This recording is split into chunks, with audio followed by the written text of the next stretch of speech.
Hej, mit navn er Thomas Schulz, og jeg er udvikleren af A1 Website Analyzer. I denne video vil jeg demonstrere, hvordan du kan analysere dine websider.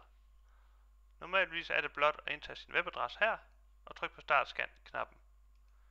For nogle med avanceret behov er der masser af indstillingsmuligheder, men for langt de fleste er Easy Mode ganske fint at bruge standardindstillingerne. Så det slår vi tilbage igen.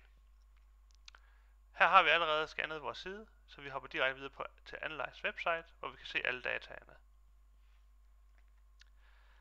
Hvad der vises af data afgøres af, hvilken kolonne er sat som synlig, hvad for nogle filter der er aktive, og om visningen er i listeform som her, eller om den er i træform.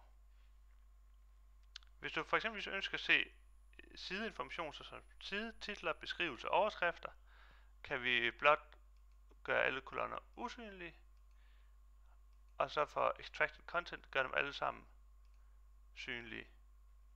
Så skifter vi lige ned over i liste view. Så kan du se alle sidetitler, beskrivelser, headers og så videre. Hvis du så kun er interesseret i at se en visuel gengivelse af sider, så man rimelig hurtigt kan se, hvad for nogle sider, der måske har duplikeret indhold, så kræver det først, at vi har scannet websiden på en måde, således vi indsamler den information. Det gør vi ved at sige Perform Keyword Analysis of All Pages. Det gøres, mens siden den scannes. Og ellers er det blot at gøre disse kolonner usynlige, og så kun lige have den ene af dem synlig, nemlig den, der hedder Page Content Duplicates Visual View. Og så kan man umiddelbart godt fornemme lidt om, hvad for nogle sider, der måske har lignende indhold.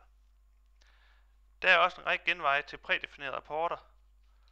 Disse sætter synlige kolonner og filtre, og indbefatter blandt andet se sider med duplikerede beskrivelser. Den skal vi lige finde her.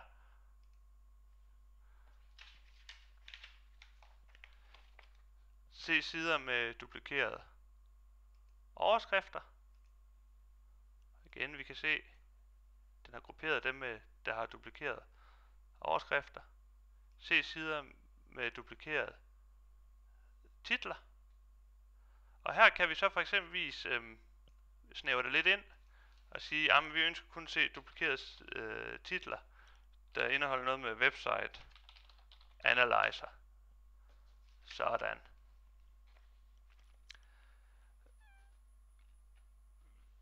Vi kan også for eksempel se alle dem, der har givet 404 responskode, altså hvor vores crawler har fulgt links til sider, som ikke eksisterer. Og vi kan se, at vi har nogle 404 her på siden. Lad os se, hvad vi har på den eksterne links. Der har vi også en del. Jamen så lad os se, hvor har vi en link til den her adresse hen. Så klikker vi herover, går ind. Vi kan faktisk også se det også herover, men for nu går vi over på Extended Data. Vælger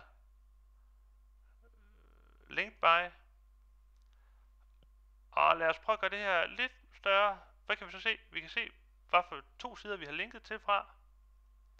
Eller hvor vi har linket fra. Antal gange linkset er på siden. På hvilken linje. Ankerteksten. Om det er follow eller no follow. Så umiddelbart kan du se alle de detaljer, du måtte ønske dig på det punkt. Vi kan også se redirects. Og der kan du både se de sider, der siger, at den her, den redirecter. For eksempel den her adresse. Jamen okay, fint, hvor redirecter den til? Jamen det kan du også se. Og du kan også se responskoden for den side, som den redirecter til. En god måde hurtigt at finde ud af, om alt er, som det skal være på. Vi kan også se, hvad for nogle sider, der peger på andre sider ved brug af Canonical. Og det er igen det samme her. Vi kan se siderne herover, responskode 200, men de er altså markeret som, at de peger på en anden side med Canonical. Og vi kan se, hvad for nogle sider de peger på, og deres responskoder. HTTP responskoder. Vi kan også se sider med no index. Og her er det værd at bemærke, hvis vi ruller lidt ned, så kan vi se forskellen på canonical og canonical redirect. Canonical redirect, det er sider, der peger på andre sider, hvor canonical, det er sider, der bare er mærket op som canonical, pegende på dem selv. Vi kan også se, hvad for nogle sider, der er ekskluderet i robots.txt. Og lad os nu sige, at vi for eksempel kun er interesseret i sider, der har titler over 70 tegn. Jamen, der er også en decideret indbygget rapport for det. Og det her er det værd at bemærke. Du kan bare ændre tallet her. Så er det en anden værdi, der indtræder. Lad os nu sige, at vi er interesseret i at se det for beskrivelser i stedet for. Jamen, det er faktisk meget let. Vi skjuler først kolonnen page title. Så gør vi kolonnen med beskrivelser synlig. Og så vælger vi så bare at sige, vis kun adresser med beskrivelselængde over det nummer, der står i filteret.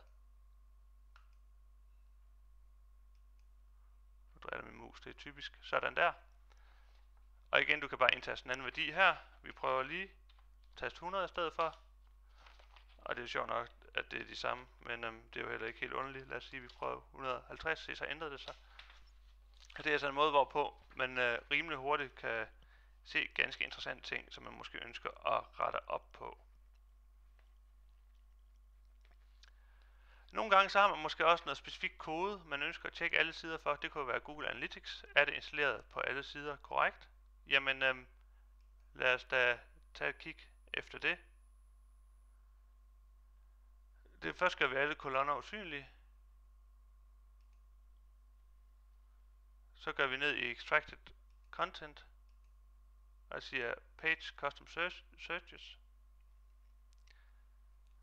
Og hvis vi nu kun ønsker at se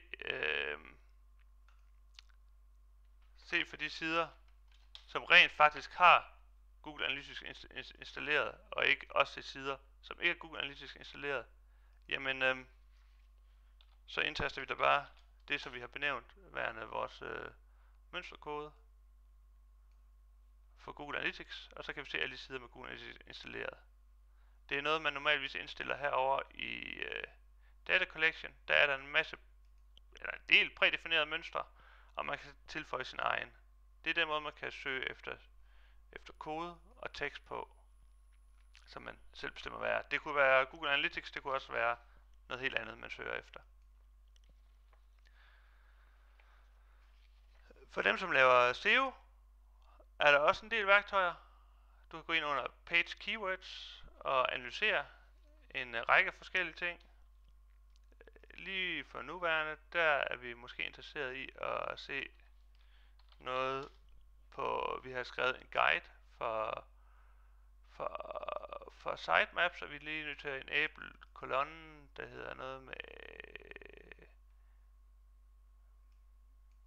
sidebeskrivelse, sidetitel. Og der tager vi den lige sådan her.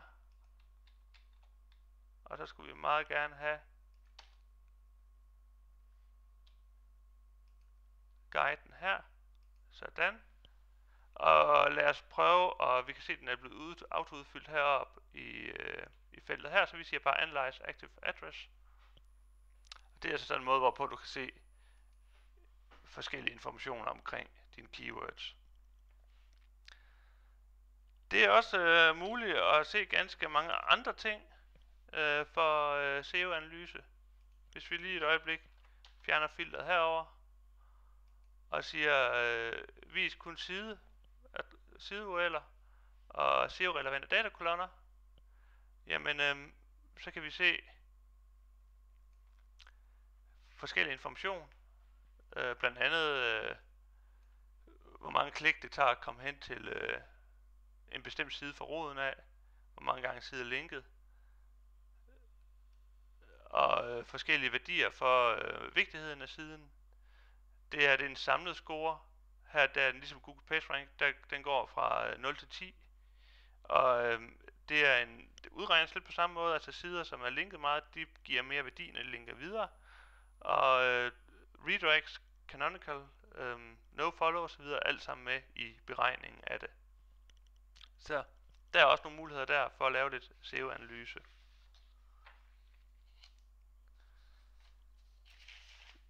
I gamle dage tjekkede man ofte også for HTML, CSS og stavefejl, og det kan vi naturligvis også gøre her. Vi fjerner lige alle kolonner. Og resetter vores filter. Og så er det ellers bare lige at sige validation results, og dem enabler vi der lige.